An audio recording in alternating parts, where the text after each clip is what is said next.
Olá, estamos aqui mais uma vez com o programa O Bloco. Comigo aqui, Dr. Eugênio, popular Ratinho, e o nosso amigo Antônio Carlos, popular Cebolinha. Não sou doutor, não. Não é doutor? Não, doutor Eugênio.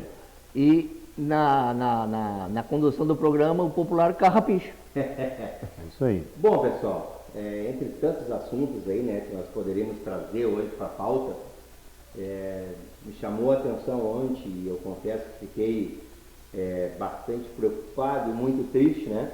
Fui a Porto Alegre ali com a situação do pessoal ali naquelas ilhas ali, o pessoal que está sofrendo com essas enchentes, e não só eles, né? Que ali já é algo que seguido acontece, né? A enchente, mas esses outros municípios que pela primeira vez em décadas, né? Estão sofrendo aí com a enchente. Eu não sei se vocês... E alguns 2 vezes nos últimos 60 dias. Exatamente. Estava começando a se recuperar de uma e vem outra e detona tudo que estava sendo recuperado. A tia de uma funcionária minha ali, a casa dela é 2 pisos e a água chegou no meio do 2º piso. Então... A região do Alto Taquari, chegando aqui, São Jerônimo, que é onde se encontram ali os rios Jacuí e Taquari, desce São Jerônimo e vai ao Guaíba e inunda tudo aquilo ali. O que aconteceu, essas águas se encontraram ali, choveu muito aqui para o lado da Cachoeira, para ali, onde que alimenta o Jacuí, e choveu muito lá nas cabeceiras do Taquari. Está agora sendo registrado uma das maiores enchentes nas ilhas de Porto Alegre ali e Eldorado do Sul. E ontem eu ainda conversava com uma pessoa que me deu a informação também que o vento não tem ajudado. Porque quando o vento está a favor do lado sul, ele empurra essa água para desembocar. Mas o vento estava represando, aquele vento dos últimos 2 dias, era um vento contrário, ele ajuda. Claro que vai dar uma diferença, talvez de 5, 7, 10%, mas tudo isso ajuda a represar a água e aumentar o nível. Então assim, o que o Carlos falou é interessante, porque por mais que a gente saiba que isso acontece, por mais que a gente acompanhe durante a vida as catástrofes naturais, que nós não temos o domínio sobre elas, mas a questão da empatia, né? A gente se coloca no lugar daquela pessoa que trabalhou uma vida para poder montar o seu escasso patrimônio, que normalmente é uma casa, e dentro da casa guardar algum conforto para a sua família. E a gente se coloca no lugar daquela pessoa que olha aquilo tudo e diz assim, pô, e aí? Agora que eu me livrei dos carnezinhos, eu vou ter que me abraçar numa penca de carnê de novo, e às vezes eu me pergunto, da onde tirar força para enfrentar uma situação dela? Da onde tirar força para levantar de manhã e dizer o seguinte, cara, eu tenho que começar tudo de novo. É minha geladeira, é meu freezer, minha televisão, as minhas roupas, eu tenho que fazer documentos novos muitas vezes, as minhas quinquilharias que eu guardava num cantinho para recuperar alguma coisa de vez em quando, minhas ferramentinhas. É tudo isso repor de novo. Da onde encontrar força para poder fazer isso? É uma situação bastante complicada de... E dependendo da situação da pessoa, não é só aonde arranjar força, aonde arranjar recursos financeiros. Porque as doações vêm, mas elas são minimamente para atender as necessidades básicas da pessoa lá. Paliativo. Alimento, alguma coisa nesse sentido, cobertas e tal. Mas e quando o cara, por exemplo assim, eu vou dar um exemplo aqui para vocês, na enchente de setembro, um parente meu, um segundo primo meu, ali na margem do Taquari, na região de Bom Retiro do Sul, perto da ponte que faz a travessia ali do rio Taquari para Mariante, ponte da Bom Retiro, Mariante, pela 487 lá, se não me engano, 470 acho que é. Ele saiu de casa às pressas, porque a água vinha subindo muito rapidamente, pegou uma canoa, um caique que ele tinha lá e saiu. Ele é um pouco mais velho que eu, ele deve estar lá com, ele é uns 70 anos, 70 e poucos anos, 71, 72, 70. Já não é mais guri. Não, está aposentado lá com aposentadoria do rural, salário mínimo. Sim. E quando baixou a água, quando a água teve um pouco baixa já, ele disse, eu vou lá para ver como é que ficou. Não tinha mais casa, não tinha mais nada, estava só a marca do lugar. Ele ficou com A casa roupa tinha sido levada. levada, ele ficou com a roupa do corpo. Ontem uma das imagens. E aí, como é que vai recuperar? Doação? Doação para fazer, para amenizar a situação, para comprar roupa, para isso, para aquilo. Como é que vai construir uma casa? Como é que vai comprar móveis? Como é, né? Começar a usar. Ou tem a família que possa ajudar, uma coisa assim, mas é muito complicada a situação. A verdade é que aquela vida ele não recupera mais, né? Não. No padrão que ele tinha, dificilmente ele vai recuperar, né? Até a verdade. Depende da idade do cara, já é o que ele conquistou até ali. Pois é. Uma das imagens que mais me chocou ontem foi 3 senhoras saindo, carregando colchão de dentro de uma casa com água quase pela cintura, sabe? E aí a gente, pô, cara, às vezes a gente reclama de algumas situações e a gente quando vê uma imagem dessas assim, não tem como a pessoa não ficar abalada. Mas enfim, a gente aqui em Butiá, a gente tem uma posição geográfica privilegiada. Privilegiado. Quanto a vento e quanto a enchente. Exatamente, porque por mais aqui que tenha problemas de alagamento, e a gente sabe que tem em alguns bairros, né? Acontece alagamento, né? Acompanha isso em função da sua posição hoje. Cebolinha já esteve vereador, assim, no objetivo, a gente que conhece a cidade, a gente sabe que são os mesmos pontos, né, Cebolinha? São os mesmos pontos. Alguns pontos que podem ser resolvidos e passa ano, entra ano, sai ano, e a situação é a mesma, às vezes um pouco mais agravante. Ali no bairro do Charrua mesmo, eu estava acompanhando ali na rua da minha casa até a esquina ali, tem pavimentado, tem um asfalto ali, foi feito em 94 ainda no governo do professor Marcelo Espinosa, e só que da esquina para frente ali ainda não tem calçamento, nem asfalto, né? E agora eles estão colocando esses canos que estavam ali aguardando, e eu fico pensando, cara, é importante, aquilo ali vai resolver, né, o problema ali, talvez. E o problema é lá em cima, no final da charrua, que tu era fazer, pô, lá em cima tem enchente, tem. Quando chega quase na última rua e desce, tem a Genesi mesmo, a moradora lá, que todo ano em chuva forte a casa dela é enche d'água. Todo ano. Se tu olhar, Cebolinha, se o senhor olhar, doutor, o senhor vai ver como que desce água aqui para entrar, porque claro que é lá em cima na vila, mas aí desce a casa dela lá no baixo, né? Só que é um campo aberto. Para frente da casa dela, no fundo dos vizinhos dela, é um campo aberto e enche d'água. Então, imagina se essa água muda o curso, né? Porque ali tem vários pontos ali na charrua. Tinha uma sanga que corria. Esse é aquela que desce e passa atrás do Santo Antônio? Não, é do outro lado. É aquela que passa embaixo dos anos 90 ali na balança. Na balança. Ali desemboca. Ali tem vários pontos de água ali, né? É bem complicado. Tinha uma sanga que atravessava a vila, né? Que eles mudaram ela por dentro do mato. Aquilo ali, o desvio dela tem uma curva. Então o que acontece? Até a água ela vai ir. Só que aquilo com o tempo vai acumulando sujeira, então se não é feita a manutenção, e isso destrui tudo ali, né? Graças a Deus agora na enchente de setembro aí, foi um pessoal de uma empresa aí, com parceria da prefeitura ali, fizeram a limpeza da casa. Ficou bem. A drenagem, né? Fizeram uma drenagem bacana, largaram ali, sabe, afundaram mais o canal da água ali. Eu acho que ali, por enquanto, eu acho que dificilmente vai dar problema. Tu sabe que, comentando sobre isso, eu também passei nos anos 90 ontem, eu fui a Porto Alegre, trabalhei o dia todo em Porto Alegre, voltei à noite, lá bem complicado. Inclusive eu precisava ir na Zona Norte e eu pensei em voltar pela Castelo Branco e pegar Sertório. Aí eu olhei no mapa, um trecho do início do Sertório, ali embaixo da ponte, estava inundado. Aí eu fui por dentro, fui lá pela Farrapos. Mas eu estava assistindo... Tem pontos na Farrapos que estava alagado. Tinha ponto na Farrapos alagado. Mas eu estava assistindo a entrevista de uma prefeita, uma cidade aqui dessa região do Vale do Caí, Taquari, ela falando que há poucos dias eles estavam fazendo uma campanha de recuperação da cidade, de patrimônio público, mas também de patrimônio privado, e alguns recursos e tal. E a gente sabe quanto que custa as coisas, né? E a gente sabe que num momento desse uma prefeitura, ela não tem como abraçar, uma prefeitura desses municípios que foram arrasados, aí a prefeitura não tem como abraçar a bronca e ajudar toda a comunidade. E o recurso que vem do Estado não é grande coisa, e o recurso que vem da União também não é grande coisa. Sem falar que esse recurso, quando vem, ele demora, ele não é um dinheiro na boca do caixa.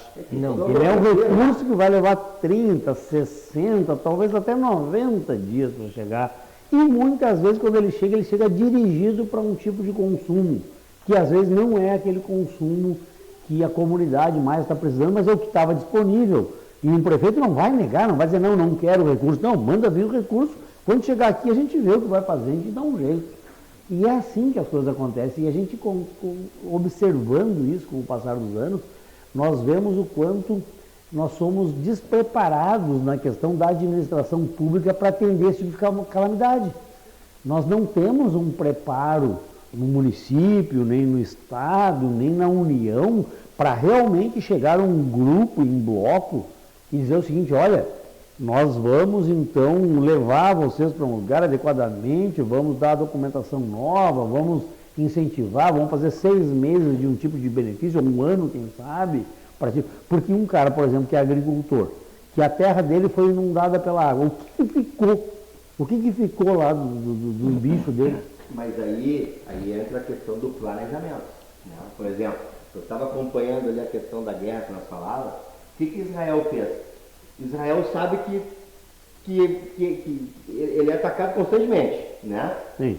O que ele fez, Zé? Que a gente sabe que a gente tem enchente em pontos específicos.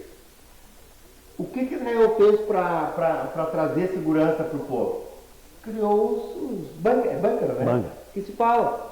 Tem um pai de um amigo meu morando lá, que é o seguinte, cara, deu o sinal, corre o bunker, se fecha, vai dar o sinal quando tiver tudo tranquilo para sair. Voltar para a superfície. Eles têm, inclusive, verba para caso, né, onde acontece uma destruição. Uma catástrofe para chegar e já realocar o pessoal e já ter um resultado a curto prazo. Por que não se cria isso? Por exemplo, aqui no Brasil, por uma questão, a enchente, cara, porque é cíclico, né? É cíclico, né? A gente sabe que de tempo em tempo isso vai acontecer. É mais ano, menos ano, mas vai acontecer. Naquela média ali vai... Porque antigamente parece que se pensava mais. Tanto que tem as comportas ali do Jacuí, né? Que eles fecharam por medida de segurança. Eu não sei quantos anos tem aquilo ali. Olha, quando vim para o Butiá em 70 já existia aquilo ali. Isso é coisa de 50, 60 anos. Os caras pensavam, né? Os caras já tinham um planejamento, já pensando no pior. Mas eu vou aproveitar esse teu parênteses, estou fazer um parênteses. Vocês notaram que o nosso país ele teve um apagão de planejamento num certo período, num período de transição de governo, ou de modelo de governo ali, onde sai do período que os militares governaram para o período da administração civil, houve um apagão de planejamento. Vocês pegam a questão da geração de energia elétrica. Uhum. Desde as grandes fontes de geração de energia elétrica lá da década de 60 e 70, muito pouco foi feito nas décadas de 80, 90, 2000 e 2000 e pouco. Aí tu pega a questão do transporte. Olha um parênteses assim, ó, vai lá. Energia. Se não tivesse tido estas tecnologias que avançaram na geração de energia por outras fontes, nós estávamos perdido. E vamos pegar a questão então de estrada. Cara, vocês vão parar para pensar, há 50, 60 anos atrás, quando foi feita a 290, por exemplo, Porto Alegre e Uruguaiana, uma estrada que foi feita, e eu lembro que até meados dos anos 80 ela ainda era toda original. Ela durou 30 e tantos anos original. Para depois, então, quando começou o recapeamento, é que ela se deteriorou. Claro que o fluxo aumentou muito, nós temos N fatores. Mas o que eu observo assim, ó, não se fez planejamento de infraestrutura e investimento nessas infraestruturas. Tu falou, por exemplo, das reclusas do Rio Jacuí. Qual o investimento que houve no Rio Jacuí nos últimos 40 anos? Questão da pluvialidade ou coisa parecida, nenhum. Qual foi o grande investimento que nós tivemos no litoral gaúcho nos últimos 40, 50 anos? Nós vimos as prefeituras desenvolver a iniciativa privada, 95% do avanço, principalmente do Rio Grande do Sul, iniciativa privada.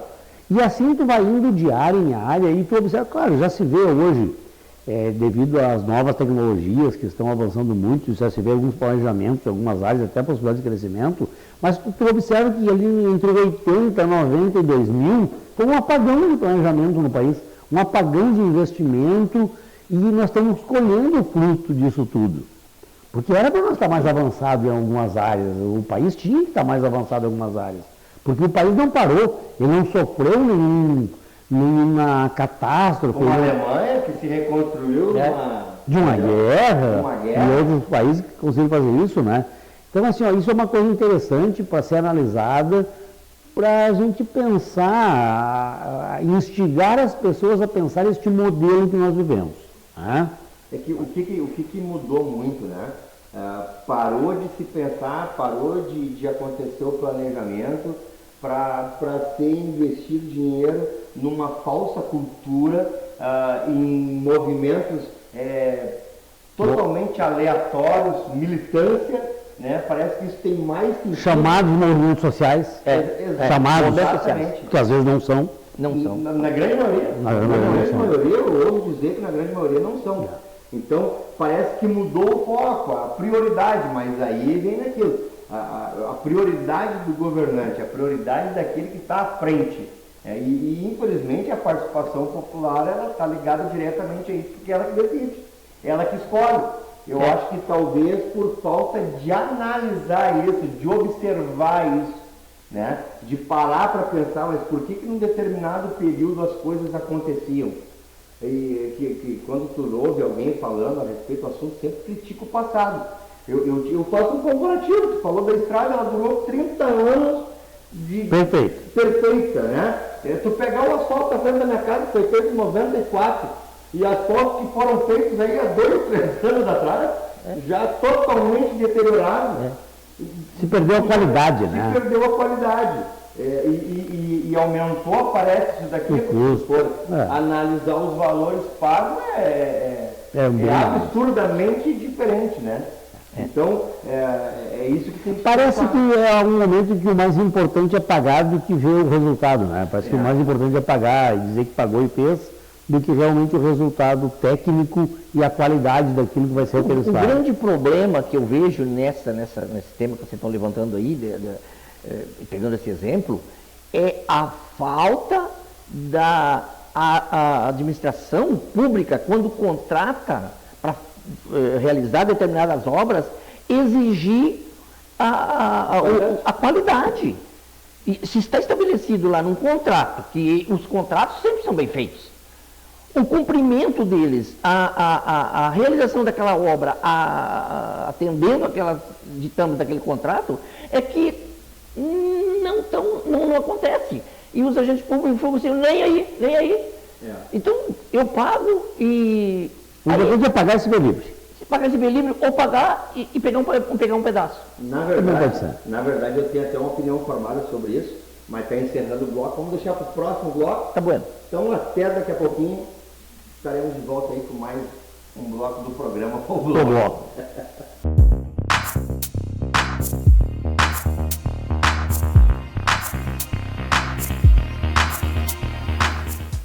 Programa O Bloco, então, voltando, e a gente tentando trazer no programa alguns convites a que as pessoas façam algumas reflexões e algumas releituras de algumas coisas que acontecem na nossa comunidade, na nossa sociedade. Nós estamos aqui hoje levantando algumas questões de planejamento e de infraestrutura. E aí tem uma coisa assim que é bem interessante quando a gente começa a observar, e é bem legal quando a gente não está envolvido emocionalmente no fato, que a gente pode fazer uma análise crítica ter mais critério para tecer essa análise, né? Porque assim, tu vê que as coisas até tentam acontecer muitas vezes, mas elas não têm uma ordem cronológica correta. É quase aquela história do cara que primeiro faz o telhado para depois se preocupar com o alicerce e com o piso da casa. Ele está preocupado com o telhado e botar a cerca na frente e bater a foto na frente da casa. É isso aí. Eu quero o telhadinho para aparecer, tem que ter a cerquinha, planta a árvorezinha e eu quero bater a foto na frente da minha casa. É a necessidade de apresentar um resultado. A qualidade do resultado parece que perdeu o valor. Isso depois. É tirar a foto para botar na rede social. Eu te digo assim, se fizer um comparativo, né? De 94 para cá, aqui na cidade, aqui no Butiá, a qualidade de um asfalto que foi feito em 94 e a qualidade de agora. Mas nós asfaltamos aí, sei lá, 50 ruas. Eu lembro que no período de 92 a 96 foram asfaltadas 29 ruas no Butiá. 29 ruas. Nessa qualidade de um padrão... 92 a 96 isso? De 92 a 96. O que acontece? A necessidade, por exemplo, de eu fazer algo no bairro tal, bairro A, bairro B, bairro Y, de apresentar porque eu preciso, parece que eu estou em busca de um resultado mais para fins eleitoreiros, com perdão aqui, se estou errado, do que um resultado que vá durar. Eu vou dar um exemplo aqui, vou ser bastante crítico até, e deixo aberto para vocês me questionarem. Por exemplo, eu fui presidente da Câmara em Butiá em 2016. Em 2013, no primeiro ano do mandato em que eu fiz parte, foi feita uma reforma na calçada da Câmara. E essa reforma custou um valor absurdo na época e foi colocado um piso comum, um piso de casa, inclusive um piso de péssima qualidade. Não foi lá um porcelanato com antiderrapante, não, foi um piso comum, de uma qualidade baixa e com um custo alto. Esse piso ele durou aí 2, 3 anos, começou a quebrar novamente, começou pessoas a cair e daqui a pouco poderia ter processos contra o Poder Legislativo lá em função dessa calçada. Vai que alguém resbala, cai e no braço. Em 2016 precisou ser refeito esse serviço. Caiu para mim. E a gente fez com o piso de calçada está lá até hoje. 2016, 17, 18, 19, 20, 21, 22, 23. Vai fechar 7 anos. O número da perfeição. Que foi feito com um material adequado. Com um custo, valor, a metade do que foi gasto em 2013. Está lá, isso está nos registros da casa, quem quiser questionar, é esperar de olhar. Né? A gente não vai falar bobagem. Então eu acredito que seja a mesma coisa. Sabe quando eu quero fazer uma obra na minha casa e o seguinte, eu paro e penso, cara, eu preciso fazer uma obra para o Natal, eu vou receber visita aqui em casa e tem que estar bonitinho. Aí o construtor chega, mas olha, meu amigo, se fizer dessa maneira vai ficar bonito. É o seguinte, cara, o ano que vem tu vai ter que refazer de novo. Agora, se nós fizermos dessa maneira aqui, tu vai gastar um pouquinho mais, só que tu repara, cara, vai te durar aí 10, 15, 20 anos, tu der a manutenção necessária que dá pro resto da vida. Tu entendeu a prioridade? O problema é que se gasta mais e não faz com a qualidade que precisa ser feito. Esses dias eu estava pensando uma coisa em casa e comentando com os meus, e mal comparando a questão pública com como é que eram as festas antigamente. Eu estava fazendo um comparativo. Como é que era uma festa quando eu era guri? Uma festa de aniversário de casamento. Se pegava lá embaixo, nos fundos do pátio, tinha 2 vergamoteiras, 2 laranjeiras. Limpava lá embaixo, fazia um mesão comprido com 2 bancos. Lá num canto, um buraco com serragem, gelo e sal para botar cerveja e refrigerante para gelar. Num outro canto ali, uma valeta com umas pedras para nós botar uns 15 espetos de carne. Um bacião de maionese. Não era assim que era as festas de aniversário? E às vezes, dependendo, o outro com tomate e cebola. Tomate e cebola. Uma toalha de mesa comum em cima daquela mesa, e o pessoal se sentava em volta da mesa, se fartava comendo carne, e daqui a pouco alguém era músico, tipo o Ratinho, vinha de lá com um violão, com um pandeiro, e se passava uma tarde toda na volta de uma mesa, ou seja, casamento, aniversário, mas esse era o padrão. Daqui a pouco vinha lá a tia com um bule de chá, e uns bolos numa travessa, uma cuca, e se passava a tarde ali. Esse tempo fui numa festa, fui convidado numa festa e fui nela. Eu achei interessante, o pessoal com poder aquisitivo alto, mas a grande preocupação não foi o conforto das pessoas convidadas, tampouco o conforto dos que estavam proporcionando a festa. Se preocuparam muito em decoração, muito linda a decoração, muito bonita, uma programação para o evento onde tudo tinha uma ordem e um propósito, e a gente às vezes não conseguia conversar com as pessoas que estavam mais adiante, porque havia um evento sendo tratado por um cerimonialista, dando a sequência. Não sou contra quem faz, eu estou apenas fazendo um comparativo. E aí, chegou num certo ponto, eu já estava cansado, já tinha comido, fui embora para casa, mas não conversei com várias pessoas que eu gostaria de ter conversado.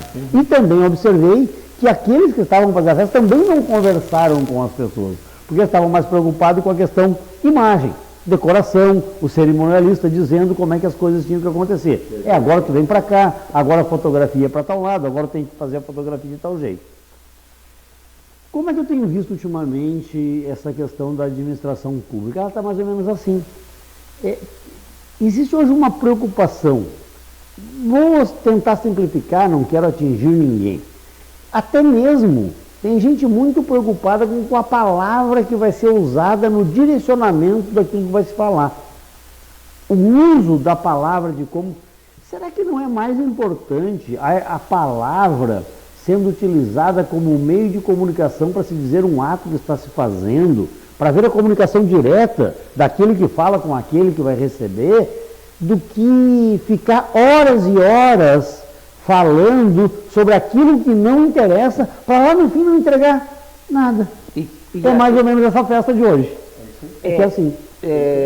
Só para complementar o teu comentário, Cebolinha, sobre esse negócio de tu estar preocupado com o que com as palavras, com as chamadas hoje, que é muito comum, narrativa. Narrativa. Tu tem que dizer aquilo que na cartilha é o politicamente correto, senão tu te expressa mal.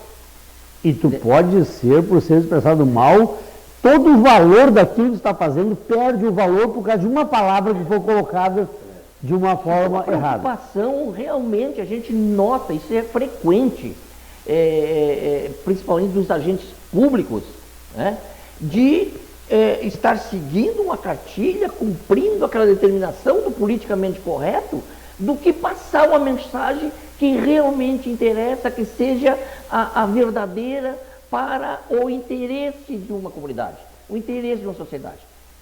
Hoje isso é comum a gente assistir. É muita perfumaria e pouco produto. É verdade. Ou seja, é a festa só com decoração e firula, e aquilo que é interessante, que é a aproximação de uma festa, o festejo em si, a comida, a confraternização, acaba não acontecendo. E é isso que está acontecendo na administração. Porque eu fico acompanhando o noticiário, a televisão daquilo que está acontecendo, e eu observo do gestor público um esforço muito grande em se justificar, mas não um grande esforço em entregar. E só o que a população quer é que se entregue algo de volta.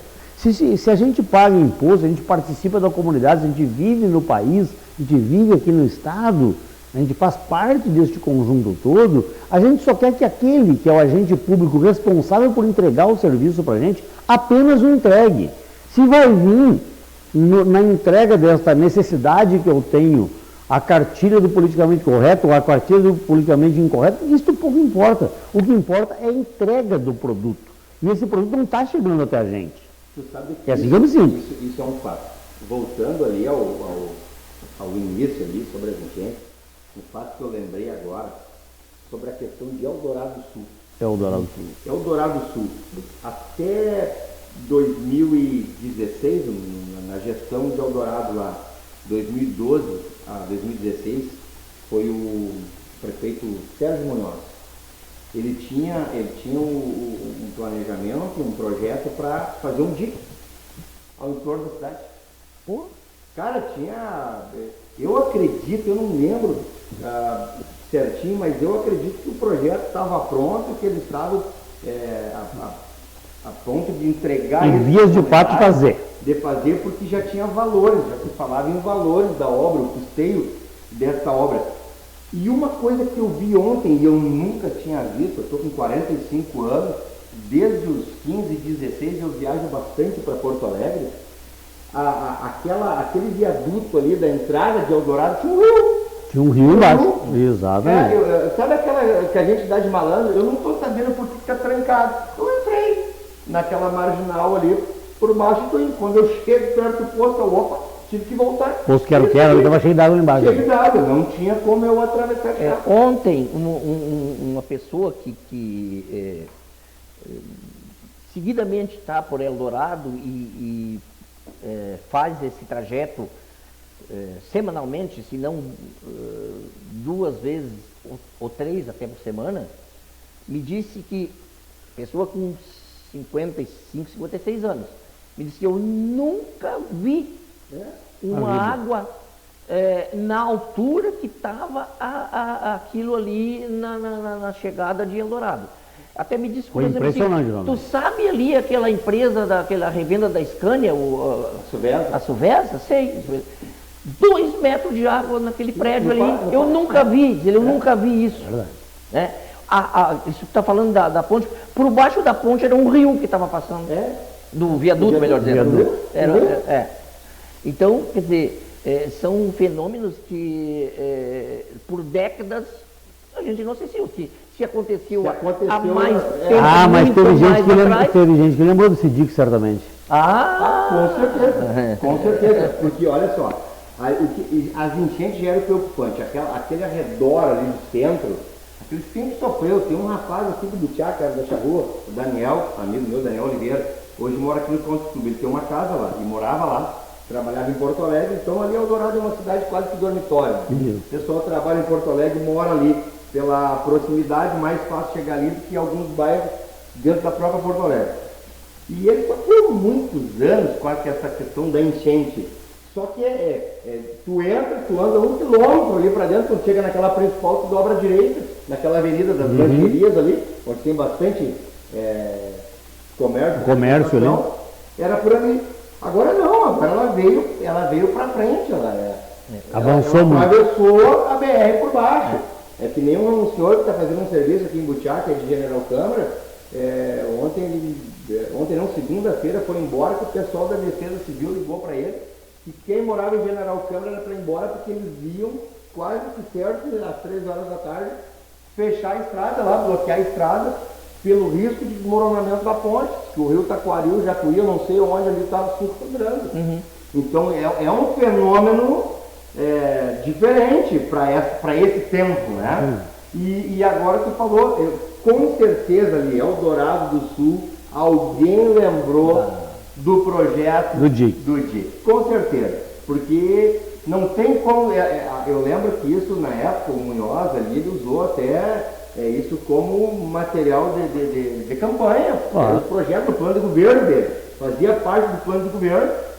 Mas alguém falou assim, isso não é necessário, que é só para botar dinheiro fora. Exatamente. Como provavelmente alguém falou lá em Porto Alegre quando foi construído lá. O Muro da Mauá. O Muro da Mauá. Aí ontem eu comentei com essa Luz, com a minha esposa, nós chegando em Porto Alegre e disse assim, olha, eu lembro de uns 10 anos atrás da discussão sobre a derrubada do Muro da Mauá. Não é mais necessário o Muro da Mauá. Vamos reintegrar o centro de Porto Alegre com a orla do Guaíba. Me lembro disso. Lembra dessa conversa? Nos últimos anos é a segunda vez que o Muro da Mauá livra o centro de Porto Alegre ser inundado pelas águas. Exatamente. Está lá o Muro da Mauá. Só esse ano. Mas lembra do enchente que teve agora há pouco tempo atrás, uns 3, 4 anos atrás também? Também. Mas esse ano é a segunda vez já. Estou tentando lembrar quem era o prefeito, porque um amigo meu trabalhava no Demóvel. Fortunato, acho que era o Fortunato. O governo Fortunato uma vez já teve uma enchente ali que teve que ser acionada as bombas, aquele DMOS ali, teve que ser acionada as bombas e fechadas as cancelas dos portões, que tem uns portões que fazem umas cancelas ali, tiveram que ser acionado aquilo ali. Então assim, nos últimos anos se lembrou do Muro da Mauá positivamente. Então assim, essa história, vamos derrubar o Muro da Mauá, não é bem assim. Você tem que ser muito bem pensado, muito bem planejado e oferecer alternativas, porque os fenômenos naturais acontecem e eles vêm. Eles retornam? Eles retornam. Tu sabe que, mais uma vez eu falo que a gente está geograficamente muito bem posicionado, uma coisa abençoada por Deus. A gente tem essas enchentes aqui, até a nossa região aqui, ela teve uma falta enorme de planejamento nas ruas. Nós temos ruas no centro de Butiá, antigas, como a Leandro de Almeida ali, ela não tem saneamento básico naquela parte de cima, né? Ali na frente do CTG mesmo, do lado de cada rua eu sei que não tem, não sei se pro lado do CTG ele tem, mas eu acho que também não tem. Mas lá na frente onde o posto de Ipiranga, aquele meu estabelecimento, não tem. Pois é, Arroio dos Ratos, ali ó, eu tenho propriedade ali na João Cândido de Souza, que a Espanha, ela chega na praça, faz um Y, né? A Espanha segue pela esquerda e a direita começa a João Cândido de Souza. Eu construí ali, terminei a obra faz um ano e a prefeitura me cobrou ali um filtro, né, uma fossa e um sumidor gigante, que eu entrei para dentro e abri os braços. E aí quando o construtor foi levar o cano para evacuação da água, não tinha onde ligar, nós tivemos que fazer, até a prefeitura foi minha parceira, né? Eu comprei os canos e eles ligaram numa caixa que a Benoit já tinha construído ali. Porque não é uma culpa deles, né? Eles têm um projeto para hoje, para o ano de 2023, 2024 aí, cobrando ali um tamanho de posta que não vai dar problema para mim, que é o proprietário, mas eles travam um problema que estrutural que não existe. É anterior deles, anterior. É anterior, então não tem nem como tu culpar o governo nessa condição. Só que eles deveriam também saber, vou cobrar do cara isso e o cara não vai ter onde largar. Aí é uma coisa interessante, nós temos na nossa cultura a questão, vamos pegar então o município. O município é um ente perene e talvez até eterno. As administrações são fatias dentro deste... Exatamente, consigo. Então deveria haver um planejamento para o longo prazo, independente de quem administra, tem que cumprir aquele planejamento. Depois tu vem com as tuas propostas sazonais da tua política e tua ideologia.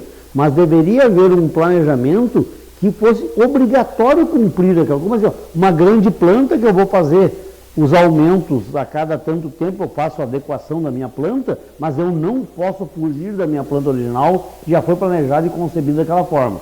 Aí a gente conseguiria fazer uma coisa mais tranquila em relação ao crescimento. Por enquanto, por assim, um começa, daí a 4 anos, o outro diz que aquilo não estava certo, que o anterior não estava, aí não tem sequência nunca. O problema é que assim, tem algumas obras, eu acho que aqui ficar para o próximo bloco, tem algumas obras que às vezes precisam passar por dentro da propriedade de alguém, e o poder público, ele não quer comprar briga. A legitimidade que tem por um interesse público, né? Por um interesse público, mas não quer comprar briga. Queimar com Cebolinha, nem com o doutor Eugênio, não quer comprar briga e acaba prejudicando às vezes a coletividade por causa daquele problema com um ali, né, que é egoísta, vou dizer assim, uma pessoa egoísta que só olha para o próprio umbigo, não está enxergando a necessidade dos demais. Nós estamos chegando aí ao fim de mais um bloco e daqui a pouco, logo mais estamos de volta então, para o encerramento do programa.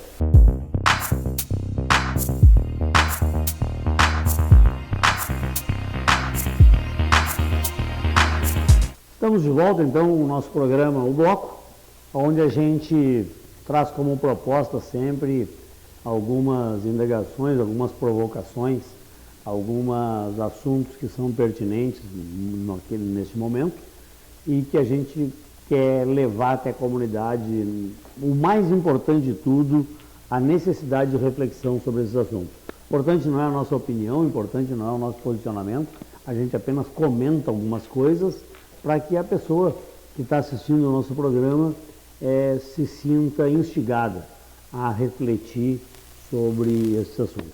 E a gente está conversando no programa de hoje a respeito de infraestrutura, a respeito de planejamento, a respeito de como que a gente pensa que poderia ser as coisas para poder melhorar no momento de atendimento de uma emergência, de alguma necessidade, por algum infortuito natural ou não, que a gente passe ou até mesmo a comunidade passe. Exemplo desta enchente que está acontecendo na nossa macro-região, atingindo a nossa capital, Porto Alegre, como consequência, E os municípios, mesmo aqueles municípios que não têm costa de rio, que não estão sofrendo elevação de nível de rio, invasão da água na sua cidade ou nas suas comunidades, mas também acabam indiretamente sofrendo consequências. Porque, como a gente comentava agora no intervalo, é um produto que muitas vezes está guardando, ele acaba não chegando na data combinada, porque lá, naquele município onde está ocorrendo a enchente, ficou alguma coisa trancada, e também as famílias têm familiares em municípios que estão sofrendo, e gera apreensão, gera nervosismo, gera preocupação, e é pertinente essa preocupação, e a gente, queira ou não, nós precisamos do poder público para tomar certas medidas. A iniciativa privada faz muita coisa, abraça muita coisa, mas o grande planejador do futuro das nossas cidades, das nossas comunidades, é o setor público. Sem dúvida. Mas a gente constata que esse planejamento, ele acontece meio assim, depois da árvore caída, que eu me preocupo em fazer a poda. É mais ou menos assim. Agora a árvore caiu, eu vou lá podar os galhos da árvore. Não se lembra de podar o galho da árvore antes da ventania. Essa falta de planejamento, a gente ouve muito essa palavra, né? Nos comentários, nos noticiários, nas críticas, através da imprensa, enfim, a falta de planejamento.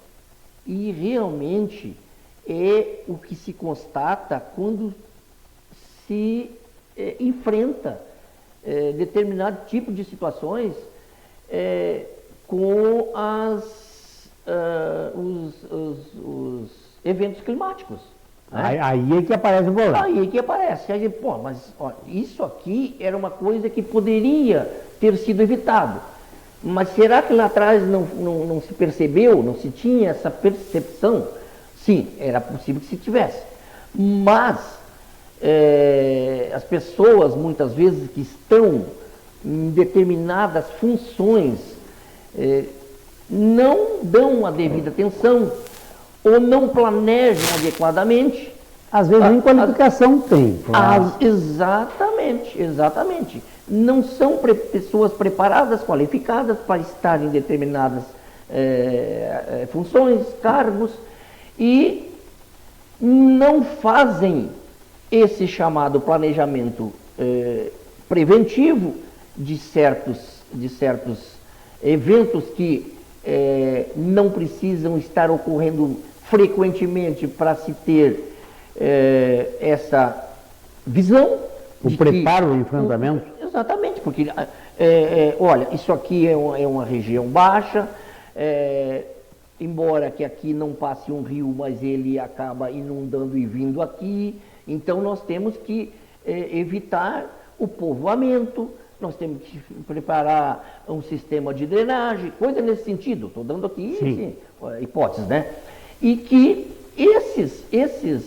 essas ações não são desenvolvidas porque não há um planejamento que leve a esta constatação e que leve também a um convencimento das autoridades de que aquilo ali é necessário, né? Aí quando surgem os eventos, o que acontece? Vem o socorro, a defesa civil, né? É que a gente verifica, né, Radinho, que tudo é feito em um curto prazo.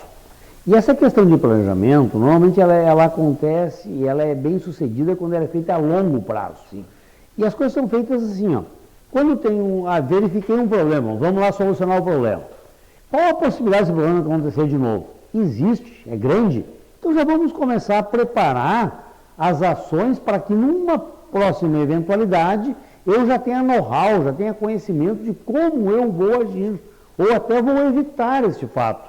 Mas não, acontece o fato, vai lá, se bota uma tampa em cima, eu solucionei, e esquece aquilo e vamos passar para o próximo assunto.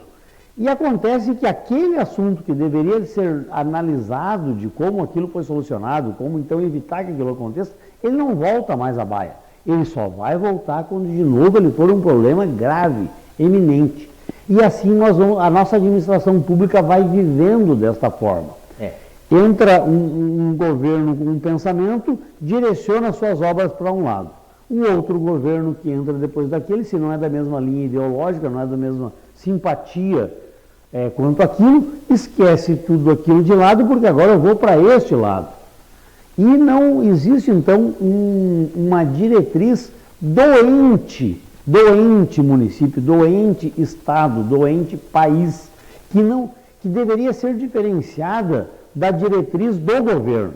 O governo tem as suas diretrizes momentâneas, conforme a sua ideologia, a sua vontade de administrar, a sua capacidade dentro daquele momento, mas deveria haver uma diretriz maior, superior a essas todas, que não pudesse ser mexida. Aí a gente vem para um sistema que a gente tem aqui no país de administrações por ciclos. Né? Por ciclos. E quem é que poderia formatar um modelo desse que tu traz como exemplo aí, né, Cebolinha? Difícil. A própria administração pública. A própria administração pública. Os próprios, o poder público, vamos dizer assim. Né?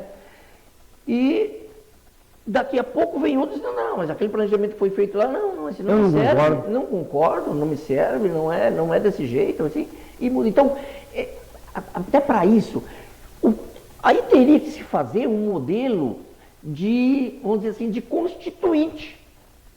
Ó, tu vai lá, tu elabora e depois quem vier vai ter que seguir. Vai ter que seguir aquela diretriz.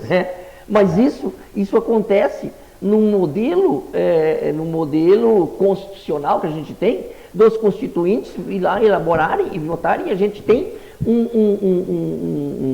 uma lei maior que se chama Constituição, que aí tem que ser seguida ali. Agora, na administração pública, na esfera do poder público de cada município, de cada estado, que a cada 4 anos, teoricamente, se renova ou segue linhas diferentes, aquele arcabouço, que agora até é moda a gente falar nisso também, né? Já não serve mais.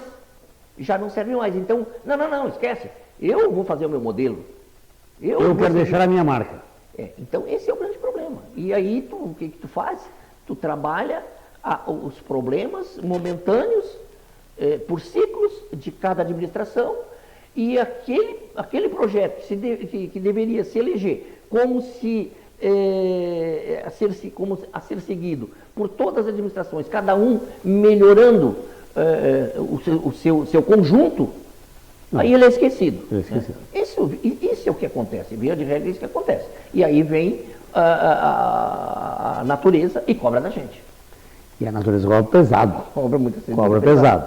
Porque esses eventos climáticos que a gente tem vivido, independente da questão, isto é um fator devido ao aquecimento, ou é o El Niño, é o Lanina, não importa, são fenômenos climáticos que estão aí, nós vamos conviver com eles por muito tempo e nós temos que estar preparados para enfrentá-los. E é necessário que o poder público, principalmente na esfera nacional, tenha a consciência de que os projetos não é só de socorro, os projetos têm que ser de prevenção, os projetos têm que ser de revisão de alguns posicionamentos de localização das comunidades, oferecer alternativas para as comunidades, chamar a iniciativa privada para que se monte projetos alternativos a esta situação que hoje está posta. Não vai se mudar isso de um ano para o outro, não é em um mandato de administração que se muda isso, mas é um planejamento a longo prazo que pode oferecer para as gerações futuras que possam passar por essas questões que elas vão continuar havendo de uma forma um pouco mais segura e confortável. Né? E outra coisa, né, Cebolinha, não adianta a gente vir com esse discurso, mas agora tá tudo, o clima está mudado, está acontecendo fenômenos que não acontecia anos atrás, tem essas situações agora de efeito estufa, de aquecimento, de tornados, coisas que... Mas é uma realidade hoje. É uma realidade, mas eu ouvi, como é que chegaram nessa conclusão, eu não sei, mas eu ouvi um artigo, uma matéria, sendo noticiada lá, em relação ao calor que a gente enfrentou neste ano 2023, no mês de julho. No mês de julho. A estatística que eles fizeram, não sei como, diz que foi o mês de julho mais quente dos últimos 125 mil anos. Como é que pode? Como é que pode? Mas, quer dizer, como é que chegaram lá a 125 mil anos atrás? Eu não sei. Mas se chegasse a 125 anos, século e pouco, daria... Podia ver que mas fazer um registro. Então quer dizer, isso já aconteceu lá atrás. Já aconteceu um calor desproporcional no mês de julho. Que é um período esperado de mês frio. Para nós, para a nossa região. Na nossa região. Né? E não foi o que nós experimentamos esse ano de 2023. Mas o que eles dizem, os estudiosos, é que isso, há anos passados, já aconteceu. E outros fenômenos também que a gente vem experimentando, o que eles dizem? Isso já aconteceu também. Então, estou fazendo esse comparativo aqui, a calhar com essa tua vai acontecer. colocação de que só tem um jeito, fazendo um trabalho preventivo, planejamento. Tu sabe, Radinho, que uma coisa que me preocupa, e a gente não vai conseguir tratar esse assunto hoje, mas a gente pode levantar para um próximo programa, é a questão do plantio, é a questão da preparação de solo e plantio de produtos que já deveriam estar sendo plantados, não estão sendo, produtos que deveriam ter sido colhidos e não foram colhidos. Como vai ficar na virada do ano, para ano que vem, a questão do abastecimento do alimento? Não vou dizer que vai faltar, não é questão de dizer nem alarmar a população quanto a isso, mas que certamente vai haver uma escassez de alguns produtos e uma alteração no preço desses produtos. Eu acho que isso a gente pode, não vou afirmar, mas a gente tem uma forte tendência de que isso aconteça. Sem dúvida. Porque imagina o seguinte, vamos pegar aqui, vamos analisar pela nossa região. Nós estamos há mais de 60 dias enfrentando chuvas semanalmente. É rara a semana que não teve chuva em 1 ou 2 dias da semana e com eventos fortes de alta precipitação de chuva. Sim. E isso, para quem vive no meio rural, isso atrapalha toda a sua programação, seja do plantador, até mesmo do criador. Altera-se o planejamento dele, do manejo da sua safra, do manejo dos seus animais, e isto vai, num certo momento, refletir no nosso bolso. Isto eu vejo como algo que pode gerar uma certa preocupação. A elevação do preço do alimento devido à escassez pela falta de plantio ou dificuldade de colheita. Tu sabe que o estado do Rio Grande do Sul é um dos maiores produtores de arroz do Brasil. E tem também uma grande contribuição no cultivo da soja. Muita coisa. Os produtores de arroz, a grande maioria, e os produtores de soja, não conseguem trabalhar. Eu falei agora esses dias atrás com um produtor de arroz aqui da Várzea da Fonseca, um amigo meu ali, porque o arroz, ele via de regra, tem alguns que conseguem iniciar o plantio em setembro, final de setembro. Por quê? Não pode plantar muito antes por causa do frio, que ainda é muito frio e tal, então não dá. Mas a partir do final de setembro, outubro, novembro, é um mês que tu está no limite. Para plantio. Há quem diga até, porque eu sou oriundo de família que plantava arroz, e eu plantei arroz também. Tu entrou em dezembro, para. Como é que vão fazer esse ano? Com tudo pela frente para preparar, para chegar numa conclusão de um plantio? Com esse clima que está aí e que a previsão ainda não é dele. É uma aposta no escuro. É uma aposta completamente complicado. No escuro.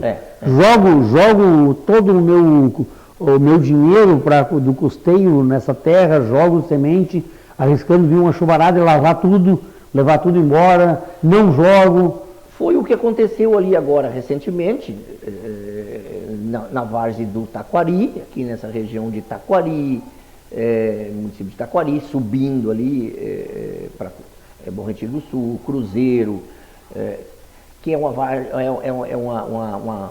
várzea muito fértil, o pessoal planta do início ao fim lá dela. Deu aquela enchente, Lavou tudo. Lavou e tal. E o que aconteceu? Melhorou o tempo e começaram a preparar. Preparar tudo. De novo. E aí não conseguiram, não deu tempo de planar. Não, alguns deu, alguns conseguiram, mas perderam tudo agora. Perderam porque tapou tudo de água de novo. Tudo de novo. E aí o mês de novembro se chegando para o final dele, chegando dezembro, e aí quanto tempo leva depois do plantio o arroz? 120 dias? Tem cultura de 120 dias, né? Então ele deveria... Na variedade ele demora um pouco mais, demora um pouco menos, mais precoce, né? Ele deveria estar colhendo lá em... Fevereiro, março. E aí? E como é que fica o próximo plantio? Vamos dizer que se aprumasse o tempo. Vamos dizer que o tempo agora se aprumasse. E ele conseguisse fazer um investimento na terra, escasso que fosse. Tu sabe que, falando agora na cultura do arroz, tu disse, aí, quando chega lá para... A cultura do arroz, ele tem um período que se chama período de formação de grão, que é quando ele larga a flor e começa a chamada granação, começa a granar. Vai granar Aquele período da flor dele, ele tem ali uns dias que é 24, uns dias que é 48 horas cruciais, que é para formar o grão. A flor cai e começa a formação do grão. Não pode pegar frio. Ele é sensível ao frio. Não pode. Se houver uma alteração como está uma onda de frio na floração, terminou. Ele xoxa, fica todo, né? E o que acontece? Se tu atrasa muito agora o plantio, lá adiante já final de março, abril, do verão, a possibilidade de haver, ela é muito forte. Exatamente. Então, pessoal, a gente está encaminhando este programa para o seu final, até justificar a ausência do nosso colega Carrapicho, que ele tinha um compromisso, nos avisou antes do início do programa que num certo horário ele teria que se retirar para atender esse compromisso particular. A gente acha que a ausência dele é bastante sentido, bastante importante, porque é um cara muito falante, que gesticula muito e se expressa muito bem. Só fala muito baixinho. Só não gosta de gritar. E no próximo programa ele está com a gente de novo. E a gente quer conversar, talvez levantar essas hipóteses das alterações de preço na nossa cesta básica e nos nossos produtos alimentícios decorrentes do que nós hoje estamos vivendo. A consequência disso que nós estamos vivendo nesses dias virão nos próximos 6 meses. Sim. Vamos torcer para que elas não sejam tão negativas, não sejam tão avassaladoras, não consigam atravessar este momento, mas é necessário esse cuidado, é necessária essa atenção e é necessária a discussão sobre esse assunto. Então, agradecendo a todos aqui pela atenção, vamos encaminhando então para o encerramento de mais um programa do Bloco. Tá certo, muito obrigado, Cebolinha, pela parceria, pela companhia, o debate desse programa do dia de hoje, ao Carrapicho, que esteve aqui nos blocos anteriores, se afastou agora às 8 horas, agradecer àqueles que estão nos acompanhando, ao Sérgio Fernandes, que tem essa preocupação em nos proporcionar esse espaço aqui. A todos, o nosso abraço, nosso muito obrigado.